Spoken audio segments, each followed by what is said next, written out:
Ya, selamat malam pemirsa. Terima kasih Anda kembali bersama kami dalam Adapa Berita, dan kali ini spesial live event terkait dengan analisis hitung cepat pemilu 2014.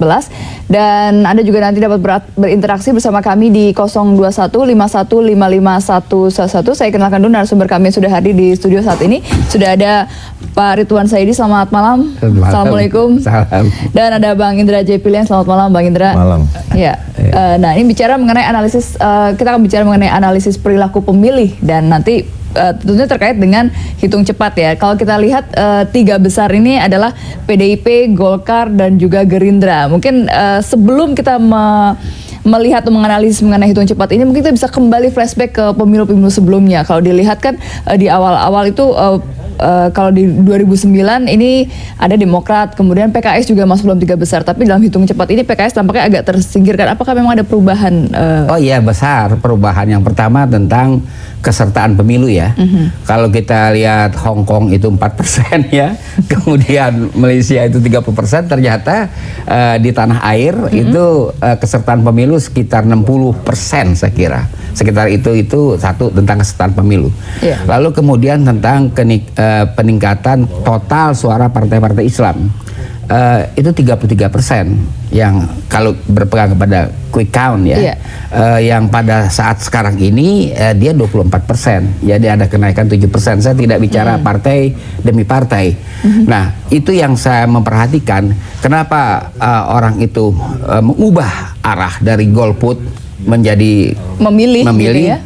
Kemudian lalu dia ngepul ke suara Islam.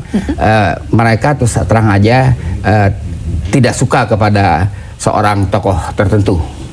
Oke, jadi ini ada masa mungkin disebut sebagai masa voting gitu ya. Ketika mereka misalnya belum terlalu tahu sebenarnya mau memilih yang apa, tapi karena tidak ingin ini, ya kan? Beralih ke Partai Islam. Tapi kenapa beralihnya ke Partai Islam? Karena dia memang anggota-anggota komunitas pengajian kebanyakan ya.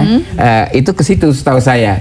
Jadi bahkan dalam keluarga saya juga dia bilang di taklim semua begini, pokoknya nggak mau nih orang gitu kan gitu. Intinya kan.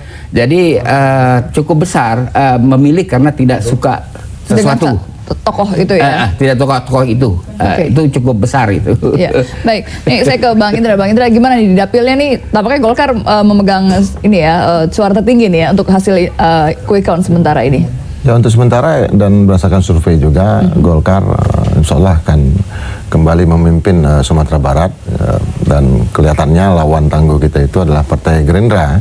Kemudian ada Partai Nasdem dan ada Partai Demokrat gitu. Di luar itu tentu PAN dan P3, PKS, PDI Perjuangan itu cenderung di bawah gitu. Artinya sulit bagi PDI Perjuangan untuk eksis di Sumatera Barat. Nah, kalau kita lihat dari sisi hasil quick count, memang pada prinsipnya pengaruh figur itu menurut saya terlalu dibesar-besarkan.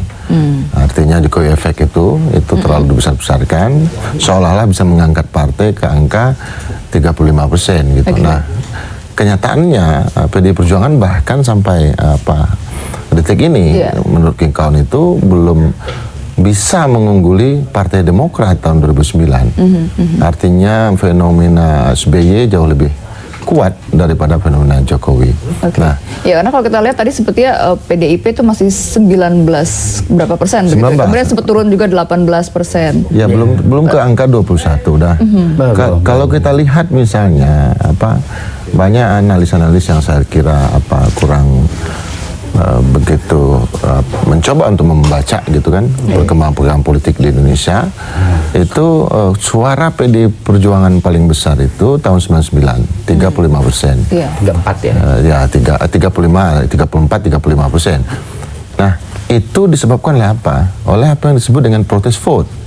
Suara protes, artinya protes kepada Orde Baru, protes kepada Pak Harto waktu itu, lalu suara itu beralih ke PD Perjuangan sehingga Jakarta berubah menjadi merah gitu. Nah, protes vote jauh lebih dahsyat daripada apa yang disebut sebagai personal efek gitu. Nah, kalau personal efek juga pernah terjadi sebelumnya dalam pemilu 1997. Apa yang kita sebut dengan mega bintang waktu itu Pak Ridwan mungkin sebagai Saya udah nggak P3. Ya, nah, tapi bisa melihat waktu itu. Fenomenanya Artinya ketika fenomena mega bintang pernah terjadi di mana orang yang tidak suka dengan PDI Suryadi kemudian memilih P3 mega bintang, dan P3 kemudian naik secara signifikan, tetapi tidak drastis gitu. Nah, anehnya sekarang banyak yang mencoba untuk mengarahkan bahwa metode kampanye yang mempersonalisasi seorang seolah seseorang itu bisa membawa massa ke satu partai politik. Nah, ini yang keliru gitu, karena partai politik bagaimanapun punya pengalaman jauh lebih panjang daripada usia politik seseorang. Partai Golkar misalnya jauh lebih panjang daripada usia kekuasaannya Pak Presiden Soeharto, apalagi dengan yang setelah Presiden Soeharto. Jadi sulit sekali nalar yang secara nalar menurut saya agak susah kita. Tapi mereka akademisi, jangan salah. Mereka itu saya sebut aja nama Burhanuddin Muhtadi, Hanta Yuda, kemudian orang-orang Sirus, orang-orang CSIS, bahkan para lembaga surveyor jadinya dipasangin sama Jenderal Jepit juga menang, ya kan, sama Daun juga. Seperti orang-orang Indonesia ini tidak pernah sekolah kan, dibilang begitu. Sekarang mereka herannya tidak mempunyai tanggung jawab intelektual. Satu pun mereka yang Muhtadi tadi muncul di televisi seolah-olah dengan tidak bersalah sama sekali, yang dia telah melakukan kebohongan publik bahwa PDI akan menang 40%. Baik. Nah, artinya apakah memang ada perubahan ketika misalnya melakukan survei? Memang terlihat Jokowi efeknya begitu luar biasa fenomena, tapi ternyata perkenyataannya yaitu kan karena ada perubahan-perubahan politik kan bisa dalam sehari semalam. Selalu mereka mengatakan kalau hari itu diadakan pemilu kan begitu alasannya. Kan cuma beda 1 minggu kok bisa beda 20%. Ada kelemahan metodologis yang saya lihat dari survei-survei yang digelar sekarang. Rata-rata survei ini kan bisa mungkin untuk presisi untuk pemilu kada dan pilpres, bisa presisi karena person-personnya jelas. Sementara untuk pemilu legislatif multi partai itu sulit sekali. Kenapa? Karena calon-calon yang bertarung itu begitu banyak. Masing-masing partai itu bertarung sekitar 20.000 caleg, artinya dikalikan 12 partai itu ada sekitar 240.000 caleg yang bertarung. Nah, masalahnya caleg-caleg yang bertarung ini itu ada di basisnya masing-masing. Fenomena yang terjadi adalah misalnya contoh tadilah istri saya untuk DPR RI karena dia kenal, karena saya teman Tanto Yahya, dia pilih Tanto Yahya. Tapi untuk DPRD DKI dia pilih Rina namanya, dari Gerindra. Ibu Rina dari Gerindra. Kenapa? Karena Ibu Rina itu rumahnya di depan rumah saya dan Rina menang di TPS saya. TPS itu. Nah, untuk misalnya untuk DPD dia pilih yang namanya Romi. Romi itu adiknya Jeffrey Giovanni dan kemudian dekat juga dengan saya gitu. Dan akhirnya saya berbagi, saya pilih Fairah Idris. Tapi untuk provinsi saya pilih Golkar sekalipun saya nggak kenal calegnya. Hanya apa? Karena tanggung jawab pengurus. Jadi ada saya tanggung jawab pengurus, saya kuningkan dari 1, 2, 3 misalnya. Tapi istri saya kan bukan pengurus Golkar. Jadi dia punya kebebasan yang lebih luas daripada untuk memilih. Jadi banyak terjadi saya lihat di TPS itu antara pemilih DPR, pemilih DPRD provinsi, kabupaten kota itu beda-beda. Artinya satu pemilih sekarang itu nggak bisa kita tebak dia akan memilih, misalnya dikasih 3 kartu suara dia akan pilih 3-3-nya dari partai yang sama. Satu partai. Nah, ini deviasi yang sangat tajam menurut saya. Mungkin deviasi yang ke hasil survei yang bisa berpengaruh sebesar 5%. Jadi kalau margin of error-nya misalnya survei itu 2 sampai 3%, harus ditambahkan lagi deviasi keberadaan caleg ini menjadi 5%. Artinya apa? Margin of error menjadi tinggi sekarang 8%. Jadi maksudnya Bung Indra ini perolehan suara Partai Golkar untuk DPR RI tidak mesti sama dengan perolehannya pada DPRD. Iya. 1 dan 2. Nah, itu nggak sama. Karena pemilih yang sama dia bisa milih banyak partai. Jadi dengan kata lain, quick count ini belum bisa bisa dipegang. Kalau quick count iya. kita belum lihat Belum apa bisa yang dipegang. harus kita lihat dari quick count ini adalah ini bukan gambaran suara. Iya. Kursi. Kursi. Ini hanya penghitungan suara sementara begitu ya, Total, tapi iya. total apa yang kita sebut dengan popular vote, Oke. bukan electoral Electoral. college gitu Oke. kan. Baik, kita akan lanjutkan Iya, iya. dulu, kita akan break dulu usai jeda berikut dan kita akan kembali saat lagi. Tetaplah bersama kami di Adapa Berita. Terima kasih Anda masih bersama kami dan kita lanjutkan dialog terkait dengan analisis perilaku pemilih di 2014 ini. Anda juga dapat bergabung di 0215155511. Baik, kita lanjutkan kembali. Ini tadi terkait mungkin kalau kita lihat data terakhir hitungan cepat masih tetap ya posisi sama dan PDIP juga masih 19,10% sekian dan Iya. Golkar 14 ya, Gerindra 11 ada juga yang di Metro tadi 12,28% nih. Kalau kita lihat memang Iya. perilaku pemilih tahun ini mungkin bisa dilihat cukup beragam ya. Ya, dia tidak berubah secara mendasar menurut saya ya. Iya, data yang masuk masih 90% sih ya. oke. Iya. Dia nggak, kalau kita lihat dari social origin partai-partai, maka kita katakan partai yang non ideologi tapi ya berasas Pancasila, cuma non ideologi sektarian itu adalah keluarga besar Golkar atau yang dahulu disebut Sekber Golkar. Iya. Lah itu juara pertama. Kalau digabungkan ya, karena mungkin bisa dikatakan ya lulusan di Golkar jadi gitu. itu Ya. dia punya genesisnya itu kan sama, mau Nasdem, Hanura, PKP, Gerindra, Golkar, Iya. ada 6 saya hitung, ya kan itu sama. Lalu di dalam tradisi politiknya suara Islam yang tersebar pada 5 partai itu 33% tadi saya hitung, itu biasanya ikut ke partai mantan Sekber Golkar. Jadi saya lihat pengamat itu dasar apa dia kegirangan sendirian itu bahwa PDIP akan calonnya bakal berkibar-kibar. Kagak bakal dia dapat mitra. Oke. Gak mudah ya. itu. Kita lihat tahun 99 dia kan kagak dapat mitra. Ya kan? Ini nggak ada bakal karena Artinya tahun ini juga sulit untuk 2014 akan sulit karena ideologi pemilih. Jadi si partai itu harus mengindahkan, ya kan? Si P3 dia harus indahkan pemilihnya. PAN juga, walaupun Hatta Rajasa punya minat lain-lain, juga itu Nasdem. Dia akan mengindahkan pemilihnya, akar rumputnya akan diindahkan. Jadi perilaku pemilih belum berubah secara signifikan. Masih itu saya lihat. Justru saya lihat akan kesulitan nanti PDIP. Oke. Gimana kalau Bang Indra melihatnya? Ini tadi juga ada Prabowo efek, Jokowi efek. Ini kalau di Golkar sendiri nggak ada ARB efek gitu misalnya atau siapa efek gitu? Yang jelas kalau di Golkar kelihatan sekarang Golkar efek itu Golkar. ada. Justru Golkarnya, Iya, karena memang partai sebagai partainya partai. cukup kuat sekali untuk di daerah basisnya juga ya. Kalau kita lihat nggak perlu di Tidak perlu tokoh efek efek-efekkan ya, sebetulnya. personal efek ya. Kenapa? Karena kita lihat itu kita gabungkan antara suara partai Golkar, Gerindra, kemudian Hanura. Nasdem, Hanura, dan bahkan sebagian dari Demokrat itu sudah Demokrat ya, Demokrat. 50%. Sama. Artinya apa? Artinya sekarang masyarakat memang membutuhkan di satu sisi figur yang Iya. tegas, bukan figur yang mencela-mencela. Figur yang tegas itu mereka dapatkan satu misalnya di Pak Wiranto, di Pak Prabowo, sebagian di Pak Abu Rizal Bakri, mungkin juga SBY yang kurang di sana. Yang kedua yang mereka mau lihat adalah program, Iya. kinerja.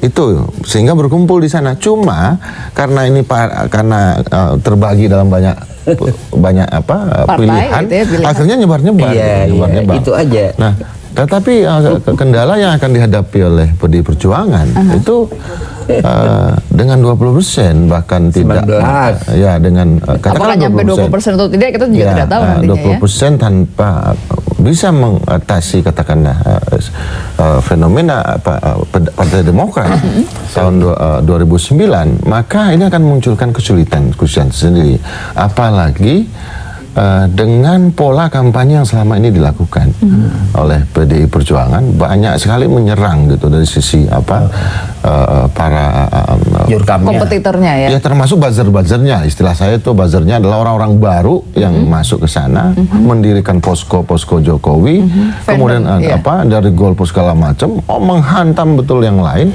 seolah-olah PDI Perjuangan nggak butuh kawan. Nah, saya udah ingatkan sejak awal, jangan terlalu ke politisi aja suka berteman, kok yang ini yang bukan politisi, tetapi menghancurkan citra partai lain secara habis-habisan. Apa yang terjadi sekarang kalau kita lihat dari komposisi suara? Ya justru PDI Perjuangan sendirian, sementara PKS itu bisa ke partai-partai, betul. Afiliasi Golkar gitu. Kemudian P3 udah pernah sudah pernah kawan lama lah ya, kawan lama, makanya P3 sekarang lebih dekat ke Partai Gerindra gitu. Jadi katakanlah Jokowi menjadi presiden. Jokowi menjadi presiden dengan hanya kekuatan katakan 20%, lalu yang lain punya kesempatan untuk beraliansi di dalam satu dengan di DPR RI dengan kekuatan 80% di DPR RI, maka yang terjadi adalah deadlock. Deadlock apa? Karena proses pengambilan keputusan di DPR itu butuh kekuatan mayoritas. Bukan 50% plus 1 aja belum bisa menghasilkan keputusan, tapi 2/3, 3/4 sesuai dengan undang-undang. Apa yang akan terjadi? Jokowi jadi presiden, lalu setiap hal yang dia mau majukan akan memunculkan apa yang disebut dengan deadlock karena tidak seragam.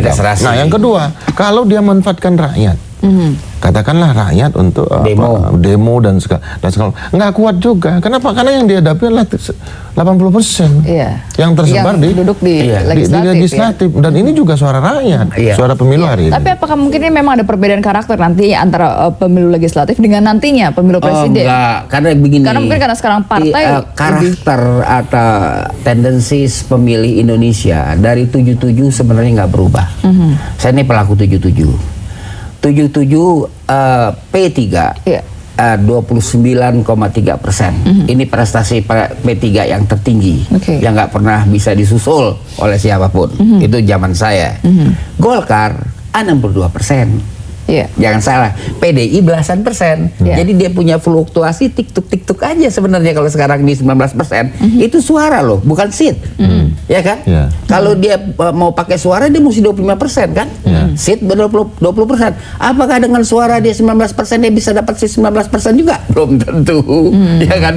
Bisa seatnya bisa jatuh 15. Ya kan? Tergantung dapil mana. Hitung-hitungan kiss question kan beda. Ya, karena kemarin Golkar dapat 14%, tapi seatnya kan lebih dari 18%.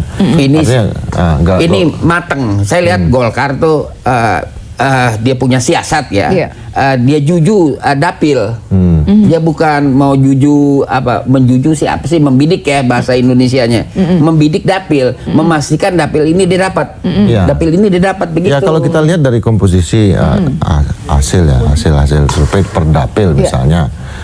Itu partai-partai yang katakanlah yang ada di bawah, misalnya satu dapil isinya 6 kursi, atau paling banyak 12 kursi. Sementara partai yang lolos ke Senayan itu kan kalau melihat survei menurut quick count ini kan 10. Tetapi katakanlah 12 kursi di satu dapil, partai yang lolos 10.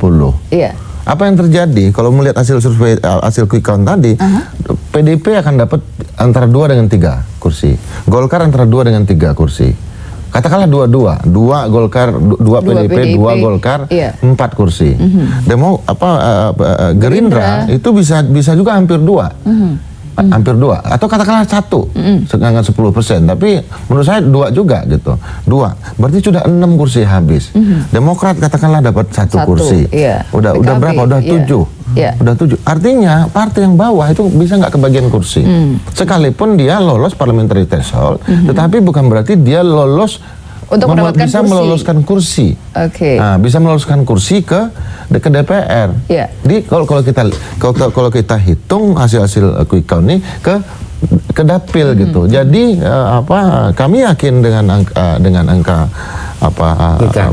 quick count ini yang katakanlah yang seperti ini, itu Golkar bisa meraih 20% kursi di DPR karena dengan komposisinya maksudnya dengan komposisinya. Karena kan Golkar kan kemarin 14%, tapi kursinya 106. Nah, dia 106 itu hanya kurang 6 kursi. Hanya kurang 6 kursi untuk 20% kursi DPR. Kan cara pencapresan 20% DPR atau 25% popular vote. Nah, Golkar itu sebetulnya cuma butuh 6 kursi lagi baru bisa mencapreskan. Nah, kalau kita lihat lagi PDI dengan Demokrat kemarin itu kan sama-sama 14%. PDI dengan Golkar kan sama-sama 14%. 14 Golkar kan cuma unggul 0,5% kalau nggak salah. Sangat tipis sekali bedanya. 0,5 kurang dari 0,5%. Tapi perbedaan kursinya 10 kursi. Golkar dapat 106, PDI Perjuangan dapat 96%. Ini penting. Padahal cuma 0,5% menurut popular vote. Ini artinya apa? Kursi Golkar itu lebih sedikit pemilihnya daripada kursi PDI Perjuangan yang butuh lebih banyak.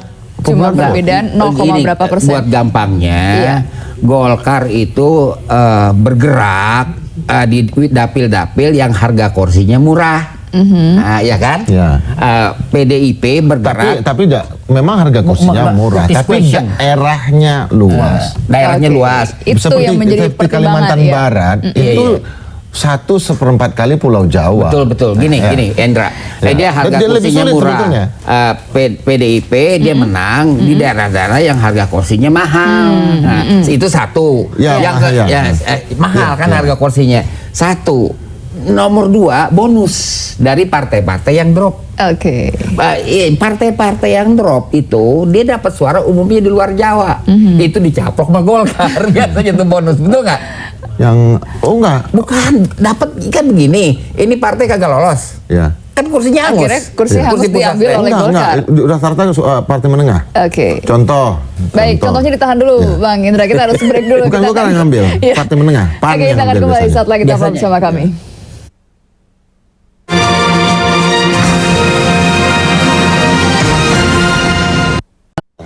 Ya, Anda masih bersama kami di Ada Apa Berita dan kita masih membahas terkait dengan analisis pemilih di 2014 ini dan masih bersama dengan Bang Indra dan juga Pak Ridwan. Ini kalau kita lihat mungkin kita dilanjutkan ya terkait dengan tadi perbedaan itu mungkin juga pemirsa juga perlu tahu gitu ya. Ada suara-suara angus yang kemudian bukan kepada Golkar gitu, bukan kepada mayoritas. Supaya nanti jangan sampai kami dicurangin gitu kan. Kan pasti ada. Padahal suara kami hebat-hebatan kan gitu.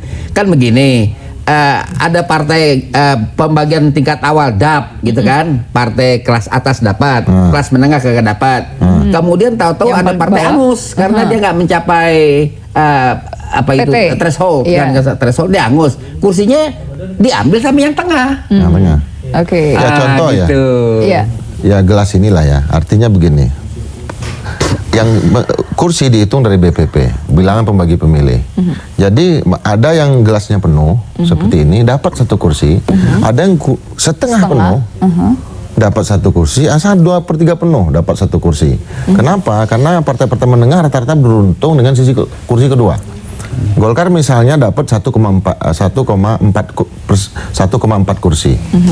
Lalu misalnya katakanlah PKS, dia dapat cuma 0,5% 0,5 dari kursi. Kalau ada kursi satu kursi lagi yang 1 kursi kedua, itu bukan jatuh ke tangan Golkar tapi ke tangan PKS. Sekalipun kekuatan Golkar hampir 3 kali lipat dari kekuatan PKS. Golkar hampir 3 kali lipat gitu dari kekuatan PKS. Banyak sekali kursi, misalnya 1 kursi dihargai oleh Golkar 8.000 kursi, DPRD misalnya, tapi PAN, PKS dan segala cuma menghargai dengan 2.000 kursi. Jadi itu yang terjadi. Ini juga menyebabkan misalnya kenapa Partai NU yang suaranya lebih besar dari Masyumi tahun 55 itu justru kursinya di DPR jauh lebih kecil daripada Masyumi. Itu juga yang menjelaskan kenapa sejak tahun 99 sampai sekarang bahkan suara kursi PAN jauh lebih banyak daripada kursi PKB. Sekarang PKB katanya unggul, misalnya katakanlah nomor 4. Tetapi bisa jadi kursi PKS jauh lebih banyak dari PKB. Kenapa? Karena PKB ini partai lokal di Jawa Timur yang harganya mahal. Gitu. Maksudnya harga vote-nya bukan pakai duit. Harganya itu mahal kursi di Jawa Timur. Jadi 1 kursi tadi sekitar 2.000. Ada euforia PKB sekarang kan. Tapi bisa jadi dari sisi kursi PKB di bawah. Misalnya PKS begini kan, suara yang dia untuk satu kursi di Jatim itu kalau misalnya di Kendari bisa dapat 3. Iya. Gitu. Perbedaan seperti itu yang akhirnya dimanfaatkan yang ya, tadi orang oleh- nanti tiba-tiba akan nuduh pemilu curang pasti dah. yang suara saya kemana kok malah saya memilih ini malah jatuhnya ke Iya. partai yang lain. Nah kalau kita bisa mencoba memetakan kepada pemilih karakteristik dari Iya, pemilih iya. ini kan mungkin bisa dibagi, ada yang mungkin pakar-pakar ada membagi 4-5, ada yang dikatakan kritis, rasional, tradisional, skeptis yang mereka jadi golput. Ini kalau dilihat pergerakannya pemilu di 2014 ini bagaimana? Ya, kak saya nggak begitu. Yang pertama yang saya lihat adalah orang memiliki tanggung jawab, ya kan. Ada partai-partai yang unggul kemarin dia turun, ya dia harus menerima lah ya. Distraf artinya kan. Kalau zaman sekolah saya dulu ya, zaman Belanda distraf namanya dihukum, ya kan. Iya. Terimalah itu, ya kan dia turun. Nah. Kalau partai yang lain seperti Golkar saya lihat nggak distraf, memang dia main siasat saja karena dia Cukup partai stabil tua, ya. lah kan satu partai tua, mesinnya juga masih bagus, ya itu bukan distraf. Jadi nanti orang bakal kaget, dia bakal kagak perlu patungan, dia bisa nyapres, bisa itu kejadian, ya kan? Dia nggak perlu patungan, dia bisa nyapres, bisa kejadian itu. Nah, jadi nggak berubah. Memang pada mulanya arah golput itu kuat, terus terang aja ya. Dipengaruhi dengan cerita kampanye terbuka, maksudnya pengunjung kurang, itu kampanye terbuka. Kalau kampanye sosialisasi kan nggak sepi, sosialisasi, bedakan dengan kampanye terbuka. Nah memang orang lihat begitu, memang ada perubahan, pertama banyak tendensis golput, ya kan. Tapi pada detik-detik terakhir, karena ada satu pihak yang kampanyenya berlebihan, ya kan. Liwat lah, ya kan, macam-macam lah begitu. Saya harus menang 35%, saya tidak perlu lobby segala macam. Saya tidak punya duit untuk iklan, akhirnya iklan juga. Nah orang pasang kuda-kuda. Ya, saya tidak pernah naik pesawat pribadi, juga Ke Papua kan? Bukan, ke Malang. Ke Malang. Nah, akhirnya orang pasang kuda-kuda. Nah, itu yang berubah. Memang pada minggu-minggu terakhir deras sekali itu perubahan-perubahan itu yang terjadi. Nah, itu jadi itulah kita nggak usah heran. Kita lihat PKB naik gitu ya, lantas juga P3 nggak buruk hasilnya. PAN juga nggak buruk loh, 7% dia dapat. Iya, PAN 7%. Itu nggak buruk gitu. Itu apanya kebagian rezekinya dari rakyat. Iya kan? Ya kalau kita lihat dari angka-angka ini ya, dari angka-angka akhir ini, itu bisa jadi pasangan capres itu ada 4, itu 4 gitu. Kenapa? Karena tiga partai itu bisa misalnya bisa melahirkan satu pasangan capres. Sementara PDI Perjuangan bisa sendiri, Golkar bisa sendiri, Gerindra mungkin butuh satu partai lagi. Jadi ini aja udah 4 partai, kemudian koalisi 4 partai itu dengan 3 capres, kemudian 3 partai dengan satu capres gitu, 3 partai dengan satu capres. Berarti sudah 7 partai. Bisa jadi juga partai sisanya ini menghasilkan satu capres lagi. Karena mereka juga berkoalisi. Ya, artinya kalau kita lihat dari angka-angkanya, kalau 5 misalnya 5, 7 itu bisa 112 kursi. Artinya secara total itu bisa. Jadi bahwa nanti akan ada satu capres baru yang di luar prediksi orang, di luar prediksi para ahli, para survei gitu kan, di luar Pak Jokowi, di luar Pak Prabowo dan Pak Abu Rizal Bakri, akan ada satu capres lagi. Nah ini nanti kalau dia bisa memunculkan satu sikap atau satu cara yang lebih menggambarkan rasionalitas warga, karena yang ini kan katakanlah udah mentok gitu. Menarik, artinya yang satu bisa menjadi kuda hitam ini ya. yang bisa menjadi kuda hitam. Mungkin ini yang bisa menjadi Satria Beringin gitu. Jadi karena dia belum kelihatan. Jadi menurut saya kalau kemarin dikatakan bahwa Pilpres sudah selesai, bahkan sekarang hanya berubah dengan, ya, semua buyar hanya dengan canda sandal jepit, menurut saya enggak. Jadi sekarang berubah ya. Oke, ini menarik nih untuk dikaji lebih lanjut. Kita lanjutkan usai dialog, usai jeda berikut ini, kita akan kembali saat lagi.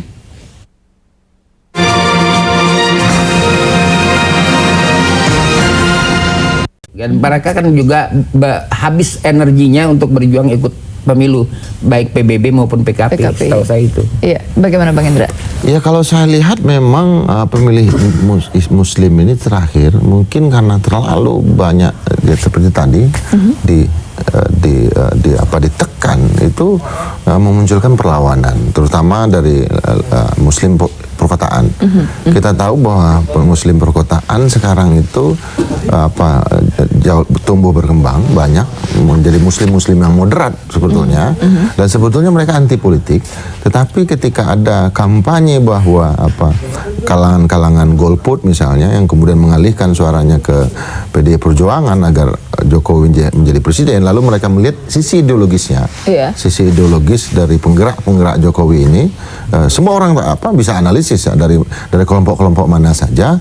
Ini kemudian memunculkan perlawanan diam dari kelompok Muslim perkotaan yang sebetulnya apolitis. Jadi saya lihat hal-hal yang seperti ini itu tidak bisa dicerna lewat masuk ke dalam survei, tetapi bisa dianalisis lewat simpul-simpul pergerakan masyarakat, teori-teori sosiologi politik gitu, ekonomi politik dan segala macam. Kenapa kemudian dulu sempat indeks harga saham gabungan naik cepat ketika Jokowi menjadi calon presiden, lalu dalam jangka waktu yang tidak terlalu lama justru anjlok lagi. Itu kenapa? Karena ada juga perlawanan dari para kaum Muslim muda perkotaan profesional yang kemudian punya uang ini, dan mereka memang selama ini menjadi fenomena ya, dan banyak menggerakkan katakanlah NGO filantropis gitu kan. Ini juga yang mereka siram juga pasar saham. Jadi jangan salah bahwa kalau ada aksi itu pasti ada reaksi. Ada aksi, ada pasti. Orang tidak tidur. Gusti Allah orasori orasari tidak tidur. Artinya yang saya ingin katakan sekarang kepada teman-teman semua, kepada pendengar juga, jangan merasa jumawa dulu. Justru yang kita ingin tumbuhkan sekarang adalah semangat kolektivitas. Nggak ada satupun partai yang menang di atas 50%. Artinya bahkan 30%, 25% saja tidak nyampe. Untuk menjalankan pemerintahan, sekalipun presiden terpilih dari partai dari PDI Perjuangan gitu, tetap saja pemerintahan tidak bisa berjalan gitu. Nah, terakhir barangkali saya tentu mengucapkan selamat ya kepada PDI Perjuangan yang menjadi pemenang dalam pemilu sekarang dalam quick count ini. Ya kalau saya kan latar belakang saya akademis. Biasanya di negara-negara lain ya kalau sudah ada hasil quick count itu kita apalagi dengan beda dengan 5% ya. Itu ya biasanya kita sudah mengucapkan selamat gitu. Nah, secara resmi, secara pribadi ya saya mengucapkan selamat kepada PDI Perjuangan, dan mudah-mudahan ke depan kita bisa lebih berkampanye untuk pilpres dengan lebih mengandalkan sisi ilmu pengetahuan ketimbang hanya mencoba-coba memancing-mancing dengan cara-cara yang menurut saya dalam pemilu legislatif ini kurang begitu mendidik, kurang begitu mendidik dari sisi kepada publiknya gitu. Terlalu banyak negatif campaign, black campaign, hal-hal yang nggak perlu, nggak penting, dipenting-pentingin gitu, hanya untuk memunculkan kebencian kepada orang lain. Gitu. Baik, tadi mereka juga untuk menganalisis mengenai calon presiden dan kuda hitam ini nih menarik juga nih. Artinya kalau dari hasil koalisinya itu apakah juga nantinya akhirnya masyarakat punya alternatif pilihan gitu, bahwa presiden yang nanti yang 2014 ini hasilnya nanti akan lebih ya tadi Satria Peningit lah atau segala macam. Kalau kita lihat ya memang dari sisi dari sekarang belum kelihatan popularitas Jokowi sudah hampir 100% popularitas. Pak Prabowo juga sudah di atas 90%. Pak Rizal juga hampir 90%. Artinya segmen yang bisa dijual itu hanya 10% yang belum mengenal gitu. Nah, kalau yang sudah mengenal tentu juga dari sisi program-program yang mau disuntikkan gitu. Nah, dari sisi itu kalau muncul sesuatu yang baru dan ini dalam arti baik, ya istilahnya seksi gitu kan, seksi. Ini justru bisa menjadi bubble baru. Bubble dari kelelahan terhadap, menurut saya kelelahan bukan terjadi dari sisi pelakunya, aktornya itu. Ini ada juga memang yang gitu. Tetapi daya dorong untuk terus menerus bicara capres sementara kita pemilu legislatif. Iya, ini gini. Ini yang terjadi gitu. Iya. Jadi masyarakat lelah dengan Iya. apa? Sudah Kok kita udah dari 2 awal tahun gitu ya, kita sudah press gitu. Udah ngebat. 2 tahun. Nah sekarang yang baru ya sudah akhirnya orang ya Ya udahlah ya, seperti coba orang aja memilih gitu. Jokowi dulu, bukan karena suka Jokowi tapi karena nggak suka sama ini ya pilih Jokowi gitu. Oh ini baru nih, ini lucu nih orang. Seru juga nih ya, gitu ya. Apalagi era ada yang nulis juga tuh tukulisme Jokowi. Oh ini tukul ini, ini apa? Nah kalau yang muncul lagi yang Ya seperti itu, Ya, karena berarti saya- bahaya juga artinya kalau Enggak, menunjukkan ini seperti itu. Bung Indra, yang pertama yang dilalaikan oleh pihak tertentu adalah vote Islam. Ya kan, dan sekarang ternyata dalam orang memilih pasangan vote Islam kan harus diperhitungkan. Ya. Dia ketemu PKS, dia harus ketemu PKB, Iya. dia ketemu P3, dia ketemu PAN, yang rata-rata 6 atau 7%. Golkar jangan lupakan. Bukan. Ya. Ini kan yang Ya, Muslim juga kita banyak. Bukan, dengar dulu. Ya. Ini kan ada partai-partai kan Ya. yang merasa dirinya udah pasti bakal capres. Oh, Dia kan bergantung kepada mediocre ini. Ya, ya. Mediocre ini disinilah bertahta kekuatan Islam. Ya, Betul nggak? betul. Nah, ini akan kemari, ya kan? Dan terbukti vote Islam di masyarakat ikut menentukan ini jadi naik 33% nih, yang tadinya 24, ya kan? Gara-gara dia nggak demen sama satu orang, Oke. ya kan? Iya, Nggak iya. demen sama satu orang. Nah itulah yang jangan dilupakan, ya kan? Walaupun bagaimanapun, ya kan? Orang sudah ada ideologisasi kayak apa namanya ya? Vote Islam itu masih tetap bertahan, dan saya sendiri yang bergerak di dunia ini saya kaget kok dia bisa 33%, artinya mendekati hasil pemilu 55 yang 44% Islam itu waktu, ya kan? Ya, ya, kalau- ya. Itu harus dihitung. Kalau nggak ngitung ini, nggak ngitung Islam, ya kan? Ya silakan aja belusukan ke lubang. Ya barangkali yang ingin ya kan? disampaikan oleh Pak Ridwan Ridwan, itu, memang banyak sekali survei yang mencoba mengatakan bahwa suara Partai Islam jatuh, Iya, runtuh. iya. Bahkan ada yang mengatakan Seperti tidak diperhitungkan lagi gitu ya, tidak bahkan dianggap ada lah. mengatakan udah nggak perlu lagi. Iya. Yang perlu adalah yang nasionalis, sekuler dan segala macam. Saya kira ini suara yang penting. Kenapa? Karena suara ini juga pernah muncul di Turki. Artinya orang menganggap di Turki itu sudah sangat sekuler, kemalis dan segala macam. Muncul, bisa menang pemilu, bisa menghasilkan presiden, sekalipun akhirnya militer yang masuk untuk menggagalkan itu. Lalu sekarang dikejar-kejar Iya. kan Ikhwanul Muslimin. Di Mesir itu ya. Ya di Mesir ya. Ya di Mesir, di Turki juga Iya. fenomena Islam moderat muncul. Yang ingin saya katakan adalah Indonesia bagaimanapun tetap negara Islam terbesar. Iya. Dan pola gerakan Islam politik kita itu moderat dan humanis sebetulnya. Dan tokoh-tokoh pendiri bangsa ini yang bergerak selama sejak Indonesia merdeka itu juga kan dari kalangan ini. Haji Agus Salim, kemudian banyaklah. Jadi memang tidak bisa Natsir dan diabaikan begitu saja ya. Iya, mereka memberikan warna gitu. Jangan kira tiba-tiba di era sekarang karena tidak membaca sejarah, karena hanya melihat angka-angka survei yang menurut saya Menyesatkan. itu bukan Menyesatkan. angka-angka sosiologi sejarah politik, ideologi politik. Ini kemudian udah hilang semua. Jangan sampai seperti itu. Begini Karena Indra, faktanya tidak yang saya seperti itu. ingin saya katakan, Ya. bagaimanapun juga Bapak ARB itu lebih dekat ke kalangan Islam dari yang satu itu tuh.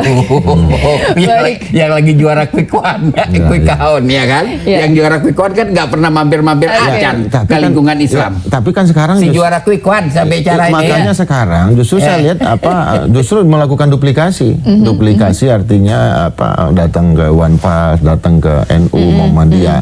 Sesuatu yang sudah dilakukan berkali-kali oleh yang Abu lain. ARB. ARB, Zupala, segala macam. Dan sesuatu yang udah Konsep biasa. ya. Nah sekarang kok ya kan? menurut saya kan ini kan cara-cara takut kalah ini. Kok baru sekarang? Iya, Panik ya. Oke. Seolah- Baik. Ratu Islam. Baik, kita akan lanjutkan kembali dialognya. Pak Ridwan masih bersama kami. Tapi Bang Indra harus ada acara lagi ya. Tapi terima kasih banyak atas informasi dan sharingnya. Dan pemirsa jangan kemana-mana, kami akan kembali lagi usai jeda berikut ini. Tetaplah di Hadap Berita.